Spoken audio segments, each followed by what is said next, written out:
60 రోజుల్లో మీతో ఇంగ్లీష్ అద్భుతంగా మాట్లాడిస్తాం. వెంటనే కాల్ చేసి జాయిన్ అవ్వండి. హాయ్ అండి. మనం పాస్ట్ గురించి మాట్లాడుతూ ఉంటాం కదా! అప్పుడు ఎంత కన్‌ఫ్యూజనో అసలు. వాస్ వాడాలా? డిడ్డా? వి2నా? ఏదెప్పుడు వాడాలి? ఇదంతా తెలీక. ఒక్క 5 మినిట్స్ ఇన్వెస్ట్ చేయండి మీ టైం. నేను క్లారిఫై చేసేస్తా. యూజువల్‌గా మనకు వర్బ్ ఫార్మ్స్ తెలుసు కదా! V1, V2, V3. Eat, ate, eaten. Go, went, gone. Take, took, taken. తెలుసు కదా! Teach, taught, taught. ఇవన్నింటిని వర్బ్ ఫార్మ్స్ అంటాం కదా! V1, V2, వి3. ఇందులో వి2 ఎప్పుడు యూజ్ చేయాలి? వాస్ ఎప్పుడు యూజ్ చేయాలి? డిడ్ ఎప్పుడు యూజ్ చేయాలి? ఇవన్నీ పాస్టే. ఏది ఎప్పుడు యూజ్ చేయాలని ఈరోజు మనం క్లియర్‌గా నేర్చుకుందాం. ఓకేనా? V2 to talk about past completed actions. అట్లా చెప్తే కాదు గానీ, నేనొచ్చా, నేను తీసుకున్నా, నేను అడిగాను, నేను తిన్నాను, నేను కొన్నాను. ఇవన్నీ ఎప్పటి గురించి చెప్తున్నా నేను? పాస్ట్ గురించే కదా! సో, ఇవన్నీ కంప్లీట్ అయిపోయిన పనులే కదా! తిన్నాను, ఆర్డర్ చేశాను, వండాను. సో, ఇవన్నీ. సో, ఏం చేయాలి? ఈ వి2 వర్బ్ యూజ్ చేయాలి. పాస్ట్‌లో కంప్లీట్ అయిపోయిన పనులకి మనం జస్ట్ వి2 వాడితే సరిపోతుంది. నేను తిన్నాను అంటే ఐ ఏట్. ఆమె వచ్చింది అంటే షీ కేమ్. ఆమె ఆర్డర్ చేసింది అంటే షీ ఆర్డర్డ్. ఇక్కడ అందరికి వచ్చే డౌట్ ఏంటంటే షీ వాస్ ఆర్డర్డ్ అనమా? షీ వాస్ కేమ్ అనమా? ఐ వాస్ ఎయిట్ అనమా? అంటూ ఉంటాం కదా! I was completed, I was selected, I was promoted ఇలా అంటాం కదా! మరి అదేంటి? కరెక్ట్‌గానే విన్నారండి అది మీరు. I was promoted. I was asked. I was informed. ఇవి కరెక్టే. మరి ఇవి కూడా కరెక్టే. కానీ వాటి మీనింగ్ వేరు, వీటి మీనింగ్ వేరు. నేను అడిగాను అంటే ఐ ఆస్క్డ్ అనాలి అంతే. బాగా వినండి. ఐ ఆస్క్డ్ అంటే నేను అడిగాను. కానీ దీని అర్థం ఏంటి తెలుసా? ఒకవేళ మీరు ఐ వాస్ ఆస్క్డ్ అన్నారనుకోండి, నన్ను అడిగారు అని అర్థం. నన్ను అడిగారు. నేను అడిగాను వేరు, నన్ను అడిగారు వేరు కదా! నేను అడిగాను అంటే నేను వేరే వాళ్ళని అడిగినట్టు. నన్ను అడిగారు అంటే వేరే వాళ్ళు నన్ను అడిగినట్టు. దీని అర్థం అది. నన్ను అడిగారు వేరే వాళ్ళని. నేను అడిగాను అనాలంటే సింపుల్‌గా ఐ ఆస్క్డ్ అనాలి. ఐ వాస్ ప్రమోటెడ్ అంటే నేను ప్రమోట్ అయ్యాను. అంటే వేరే వాళ్ళు నన్ను ప్రమోట్ చేసినట్టు. నేను ప్రమోట్ అయ్యాను. ఐ ప్రమోటెడ్ అంటే నేను ప్రమోట్ చేశాను అని అర్థం వస్తది. వామ్మో! వాస్ తీసేస్తే ఇంత మీనింగ్ వస్తదా? ఇంత మీనింగ్ చేంజ్ అవుతదా? అవును. పెద్ద బిస్కెటే అవుతది యాక్చువల్‌గా ఈ వాస్ వర్డ్‌లతోటి. I promoted. నేను ప్రమోట్ చేశాను. సింపుల్‌గా నేను ప్రమోట్ అయ్యాను అని నేను చెప్పే ఉద్దేశంతో ఐ ప్రమోటెడ్ అని చెప్పుకుంటే ఎట్లుంటుంది చెప్పండి? ఎవరిని ప్రమోట్ చేశావు అని అడుగుతారు. హూమ్ డిడ్ యూ ప్రమోట్ అని. బాగా వచ్చిన వాళ్ళు. అందుకే మనం వాళ్ళకి ఆ ఛాన్స్ ఇయ్యొద్దు. క్లియర్‌గా నేర్చుకోండి. క్లియర్‌గా మాట్లాడండి. I was informed. దీని అర్థం కూడా అంతే చూడండి. ఎవరో నాకు ఇన్ఫార్మ్ చేశారు అన్న మీనింగ్ వస్తది. నేను ఇన్ఫార్మ్ చేశాను అనాలంటే ఐ ఇన్ఫార్మ్డ్ అనాలి. ఓకేనా? ఎంత తేడా ఉందో. వాస్ పెట్టినామంటే నేను చేశానన్న అర్థం కాదు. ఎవరో చేశారు. ఐఎమ్ ద రిసీవర్ అన్న అర్థం అనమాట యాక్చువల్‌గా. I was informed, I was interrogated, I was asked. ఇప్పుడు ఇలా అన్నాం అనుకోండి, అతన్ని జైల్లో పెట్టారు అని చెప్పే ఉద్దేశంతో he kept in the jail. ఎంత పెద్ద తప్పు చూడండి. He kept in the jail అంటే అతను జైల్లో పెట్టాడు అని.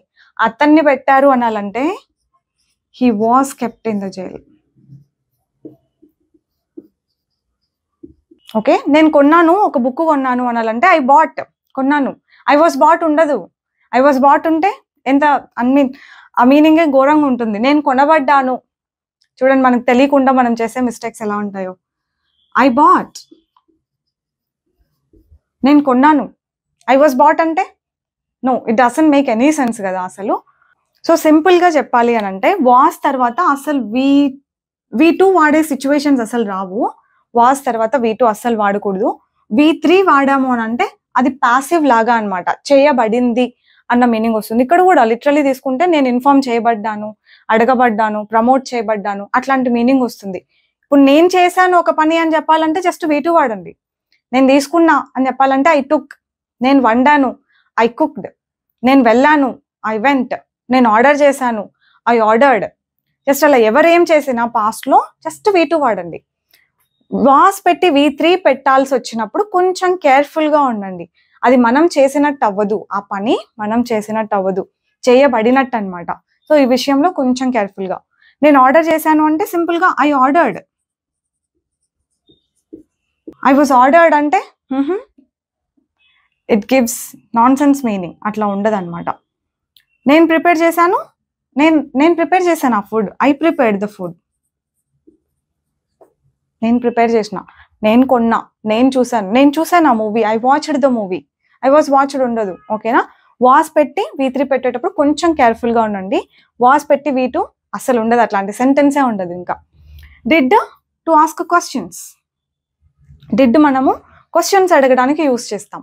సో డిడ్ అన్నది హెల్పింగ్ వర్బ్. దీన్ని క్వశ్చన్స్ అడగడానికి మాత్రం వాడుతూ ఉంటాం అనమాట. అగైన్ పాస్ట్ గురించి క్వశ్చన్సే. కొన్నావా, ఆర్డర్ చేసావా, తీసుకున్నావా, అడిగావా, అట్లా. ఇన్ఫార్మ్ చేసావా, నువ్వు ఇన్ఫార్మ్ చేసావా అంటే డిడ్ యూ ఇన్ఫార్మ్. ఇక్కడ కామన్ మిస్టేక్ అవుతుంది అందరు చేసేది. ఇక్కడ ఇన్ఫార్మ్డ్ రాదా, పాస్ట్ కదా ఇన్ఫార్మ్డ్ పెట్టాలి కదా అని అడుగుతూ ఉంటారు అనమాట. డిడ్ పాస్ట్ కాబట్టే డిడ్ యూస్ చేస్తున్నాం. మళ్ళీ ఇన్ఫార్మ్డ్ అన్నది ఇక్కడ యూస్ చేయకూడదు. మరి ఇన్ఫార్మ్డ్ ఎక్కడొస్తుంది అంటే ఆన్సర్లో వస్తుంది. డిడ్ యూ ఇన్ఫార్మ్ అని అడిగితే ఎవరైనా yes I did, basic answer అట్లనే చెప్పాలి. యాక్చువల్గా డిడ్ యూ ఇన్ఫార్మ్ అంటే ఐ డిడ్ అని చెప్పాలి. కానీ కంప్లీట్గా మనం నేర్చుకుంటున్నాం కాబట్టి కంప్లీట్ సెంటెన్సెస్ మనకు రావాలి అంటే ఎస్ ఐ ఇన్ఫార్మ్డ్ అని చెప్పాలి. I informed. ఇక్కడ ఐ ఇన్ఫార్మ్డ్ అంటారా, ఐ వాజ్ ఇన్ఫార్మ్డ్ అంటారా? ఏంటి ఐ వాజ్ ఇన్ఫార్మ్డ్ అంటే? నాకు ఇన్ఫార్మ్ చేశారు అని అర్థం. ఇది రాసుకోండి, నాకు ఇన్ఫార్మ్ చేశారు. ఐ ఇన్ఫార్మ్డ్ అంటే నేను ఇన్ఫార్మ్ చేశాను. Did they select you or did they select her? వాళ్ళు ఆమెని సెలెక్ట్ చేశారా అంటే ఎస్ దే సెలెక్టెడ్ హర్. వాళ్ళు ఆమెని సెలెక్ట్ చేశారు. పొరపాటున దే వర్ సెలెక్టెడ్ హర్ అనొచ్చా? They were selected. దీని అసలు ఇది మీనింగ్లెస్ అనమాట ఇట్లా అన్నామంటే. దే వర్ సెలెక్టెడ్ అని, దే వర్ సెలెక్టెడ్ అన్నామంటే వాళ్ళు సెలెక్ట్ అయ్యారు అన్న మీనింగ్ వస్తుంది మళ్ళీ. ఇక్కడ యాక్చువల్గా ఎలా చెప్పొచ్చు, షీ వాజ్ సెలెక్టెడ్ అని. She was selected. ఆమె సెలెక్ట్ అయ్యింది. ఆమె సెలెక్ట్ చేసుకుంది డ్రెస్ అనాలంటే she selected the dress. She selected the dress. ఇక్కడ మీకు డిఫరెన్స్ బాగా అర్థమైపోవాలి. షీ వాజ్ సెలెక్టెడ్ కి షీ సెలెక్టెడ్ కి ఎంత తేడా ఉందో. షీ సెలెక్టెడ్ అంటే ఆమె సెలెక్ట్ చేసుకోయింది ఆర్ చేసింది. షీ వాజ్ సెలెక్టెడ్ అంటే ఆమె సెలెక్ట్ అయ్యింది అని అర్థం. నేను రూమ్ క్లీన్ చేశాను. ఎలా అనాలి నేను రూమ్ క్లీన్ చేసిన అని? I cleaned.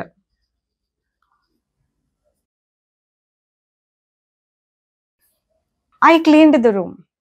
ఆ రూమ్ క్లీన్ అయ్యింది అని చెప్పడానికి ద రూమ్ వాజ్ క్లీన్డ్. ఇక్కడ ఏంటంటే నేను చేసిన, ఇంకొకరు చేసినారు అట్లాంటి మీనింగ్ ఉండదు. రూమ్ క్లీన్ అయింది అన్న మీనింగ్ వస్తుంది. ఇక్కడ నేను క్లీన్ చేశాను అని. అలా వాజ్ పెడితే ఏం మీనింగ్ వస్తుంది, వాజ్ లేకపోతే ఏం మీనింగ్ వస్తుందని మనకు క్లియర్ ఐడియా ఉండి తీరాల్సిందే. Only then we can speak correctly. So be very careful when you talk about past next time. V2 ఎప్పుడు యూస్ చేయాలి, V3 ఎప్పుడు యూస్ చేయాలి. V3కి చాలా యూసేజెస్ ఉన్నాయి, not only with was were. అవి మళ్ళీ మనం నెక్స్ట్ క్లాసెస్లో క్లియర్గా చెప్పుకుందాంలేండి.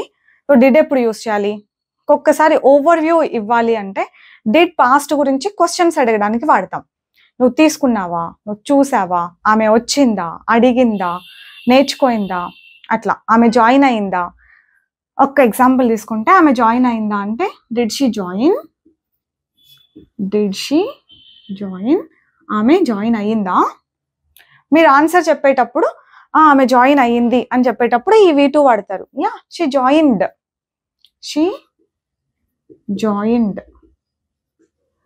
ఇక్కడ షీ వాజ్ జాయిన్డ్ అని చెప్పినాం అనుకోండి, అప్పుడు దాని అర్థం ఏంటి? షీ వాజ్ జాయిన్డ్ అన్నామంటే ఆమె జాయిన్ అవ్వబడింది అని, అంటే వేరే వాళ్ళు ఆమెని జాయిన్ చేశారు అన్న మీనింగ్ వస్తుంది అనమాట. This is what we have to be careful with. So కొంచెం క్లారిటీ వచ్చింది అనుకుంటున్నాను V2 వాడినప్పుడు, వాస్ పెట్టి V3 వాడినప్పటికి డిఫరెన్స్ ఏంటి అని. I'll see you all with one more concept next time. Bye bye, take care.